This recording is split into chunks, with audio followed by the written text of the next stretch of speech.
Hi guys, this is Piranha, and in this video I want to show you guys how to assemble one of my mods. In this case it is a Logitech G305 based mod,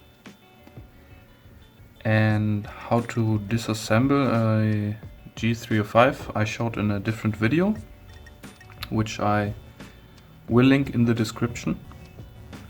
So if you have already done this, you can continue. And basically the mod is the same for every design. So in this case, I'm using a ultralight 2 design shell, but you can use it this video for every other mod as well, which is G305 based. The only difference on the G303 mod is that you have to shorten the left switch with a cable cutter like this.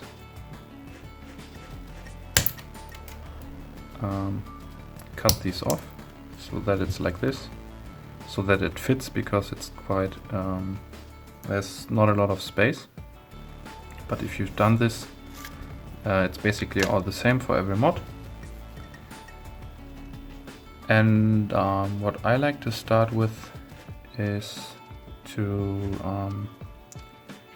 take the bottom shell and place the on and off switch inside, and you basically orientate it this way so that the small notch here is facing the back. And then what you want to do is add the scroll wheel to the PCB if it's not there already. Make sure that the small spring is on the scroll wheel in this orientation. And I also like to attach the side button PCB already. And what you do next is place the PCB on the bottom shell like this. It can be a bit tricky, especially on the ultralight 2 mod. Make sure the scroll wheel is all the way in. Then you can also do it later. Just push it to the side a bit, like this. Then make sure that the spring is in its correct position, so that it sits in the pockets like this. And check on if the on and off switch is able to move to the sides, and if the scroll wheel is scrolling freely. And if that's all fine, then take one of the mid-sized screws, which I positioned here. We also have the larger screws and the small screws, and the screw with the small disc on it, or plate. So I will take a normal sized screw, a mid-sized screw, and start screwing it on the PCB like so, which I have 1, 2, 3, 4, 5, 6 screw holes, which all get a mid-sized screw like so.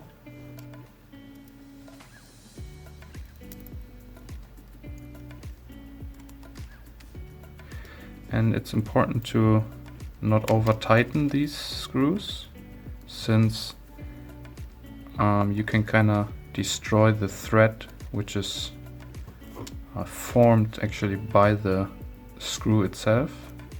So they are basically cutting their own thread in the plastic, and you want to stop as soon as you feel some resistance of the screw, so that you don't destroy the thread. If the mouse wheel is clicking as well, you're all good to go. And basically what I do next is I prepare the side buttons, which I bend in a little bit like that, and the other one as well. so that I can later calibrate the pre-travel on the side buttons. Then I push these in like so.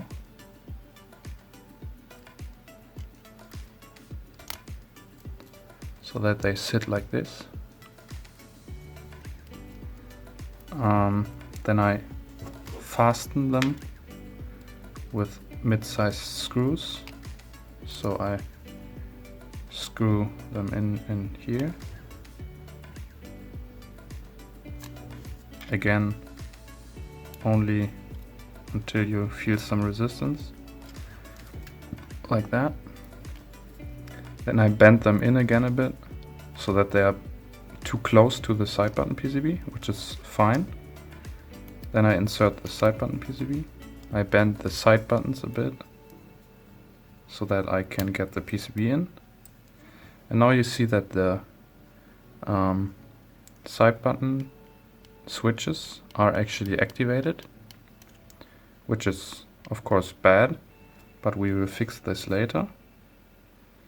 And what you can do is now push the side buttons out a bit, so that now the pre-travel is perfect. This one is too close, so I push it out a bit, and now it's also perfect. Yeah, you want to make sure that you don't have a gap here on the side buttons. And then you can actually fasten the side button PCB with the screw with the small plate on. You want to have the plate facing inwards of the mouse, like so, so that it's pushing down the side button PCB. Yeah, and then you're finished with the side buttons. Next up, you want to prepare the two clips which go on the side on the PCB and hold the switches later. You want to take a mid-sized screw and actually screw it like so all the way in, on the other as well, like so, and then add it to the PCB like this. The right one goes here, and you basically sandwich the PCB, push it in like this, and then on the other side as well. It can be a bit tricky to get on, since there are some small pins that go in the holes, but if you are a bit careful, it's alright. Sure it sits tight and it doesn't have a gap. Yeah, it's really important that it doesn't have a gap and sits flush, basically. Next up, you want to take the left switch, which you can also read on there. It says SWL, the L stands for the left, and you add it to this on the clip, and you take another mid-sized screw and screw the front in. Again, you stop when you feel any resistance. And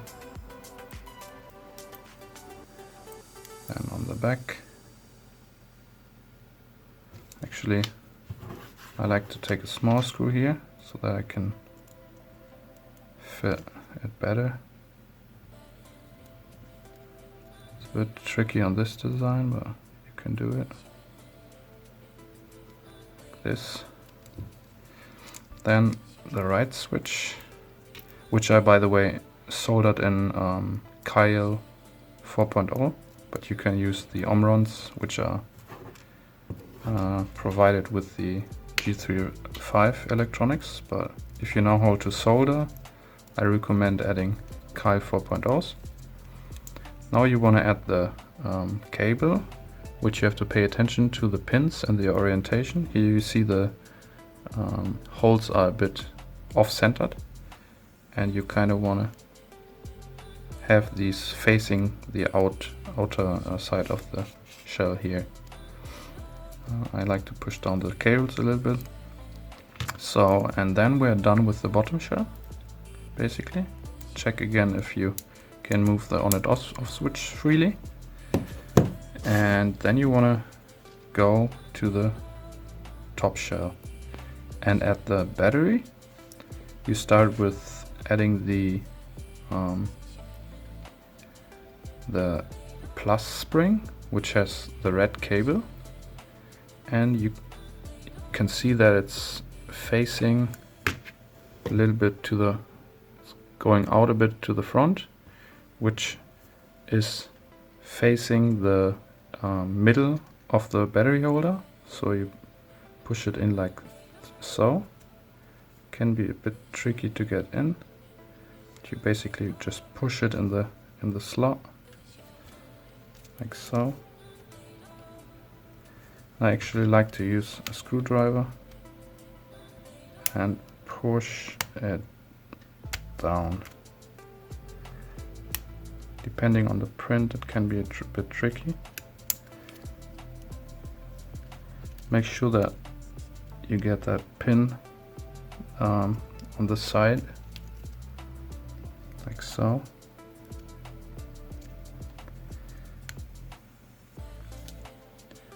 And you should be able to push it in.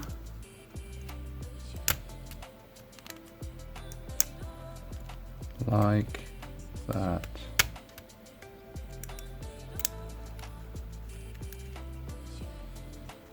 Again, a bit to the side. And then you're good. Then you do the same with the minus spring, which is a bit easier to get in. Just push it down a bit, like that. And then you add the battery, which you do by having the micro switch, the micro USB facing the hole. And yeah, and then you just push it like this. You push the minus spring back and then down, and then it snaps in place. Make sure that it's facing the hole. Then you take the larger cable, add the magnet on it, and then you push it in the micro USB like that. Make sure it's all the way in. It's a bit hard to get it in, but yeah, you have to use a bit of force. Next, you plug in the battery cable.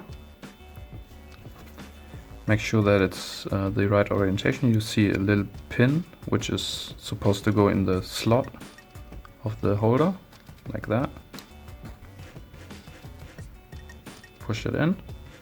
It looks like it's not all the way in, but it actually is. You will see that you should be able to turn it on. Yeah, you see.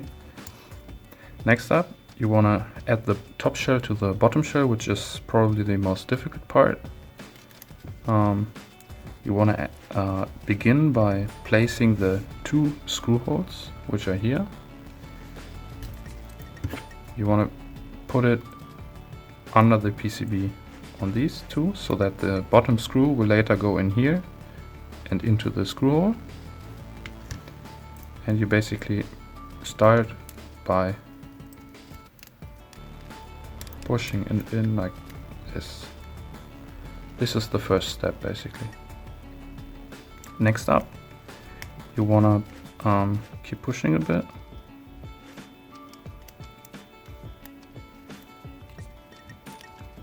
So that it's like this. And then what you wanna do is you bend the shell a bit so that this small pin here goes under the PCB. You do the same on the other side where it's basically automatic. And next up, you want to make sure that the back side button, the back screw hole, is also under the PCB, like this. And you push it a bit and you're done. You make sure that the bottom screws are aligned like this, and you want to make sure that the hooks which sit under the under the mouse button go under the screw of the pre-travel calibration system like this. Lastly, you want to add the bottom screws. If you are happy with the side buttons, you can fix the main mouse buttons later. You want to take the 4 large screws and add them in the 4 holes. Back one.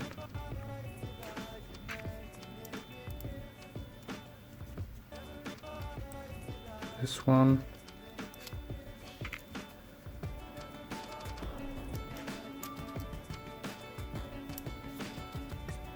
This one.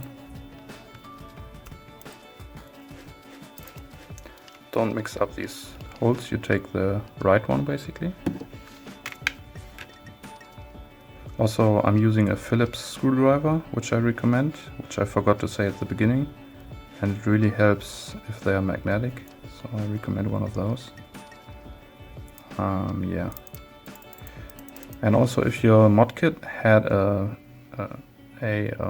zip tie, if you wanted, you could put it around the battery so that it's fixed in place, and you basically are not able to move the magnetic adapter later.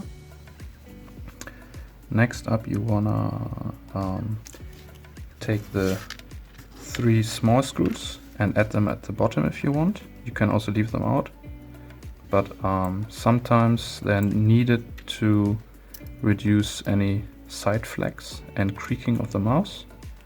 It kind of gives it a more sturdy feeling, I would say, so it's worth the added weight of it.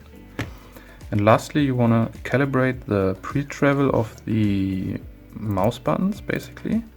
If you feel like there's any pre-travel, you're now able to screw the screws which you added to the clips by going in this hole.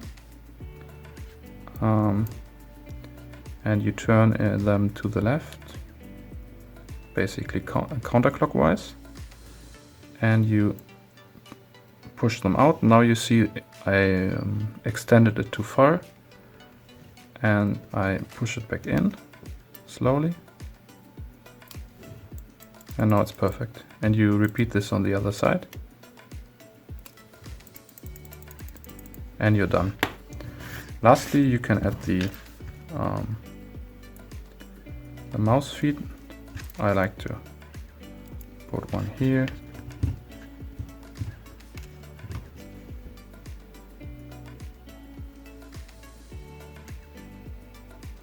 I recommend either Hyperglides or Tiger Arc or Core Pets, just the small round feet.